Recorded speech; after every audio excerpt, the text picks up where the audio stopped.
اللہ الرحمن الرحیم۔ سوال یہ ہے کہ اگر طلاق خلع دینے والے شوہر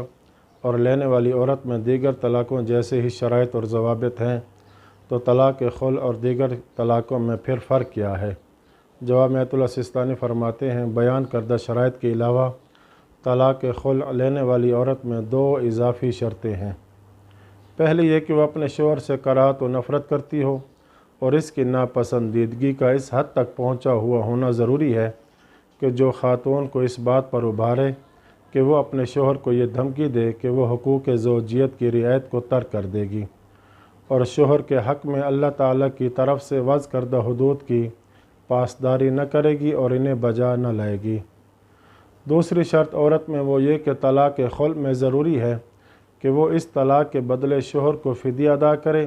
جبکہ فدیہ میں چند امور کا ہونا شرط ہے۔ پہلی شرط یہ کہ وہ ایسی چیز ہو جسے اپنی ملکیت میں لینا صحیح ہو، یا اگر ایسے نہیں تو کم از کم ایسی ہو جو قابل ملکیت چیز کے حکم میں ہو، جیسا کہ عورت اپنے اس شوہر کو کوئی ایسا قرض معاف کر دے جو اس خاتون کے لیے شوہر کے ذمہ ہو۔ دوسری شرط فدیہ میں یہ کہ فدیہ ایسا مال ہو جو کسی جنس کی شکل میں ہو، یا قرض یا ایسی منفعت ہو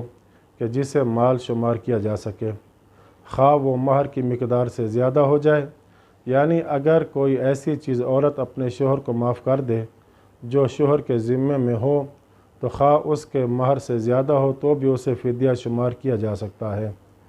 اور شوہر اس کے بدلے اپنی بیوی کو طلاق خلع دے سکتا ہے۔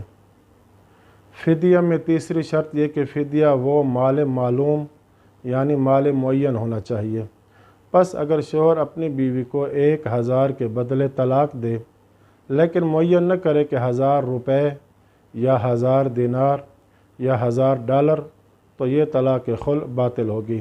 بلکہ احتیاط لازم کی بنا پر ضروری ہے کہ فدیہ کی مقدار اس انداز سے معین اور معلوم ہو جیسے خرید و فروخت میں تول کر بیچی جانے والی چیزیں، وزن کے لحاظ سے اور گن کر دی جانے والی اشیاء تعداد کے لحاظ سے، اور دیکھ بھال اور معائنہ کے ذریعے لی جانے والی چیزیں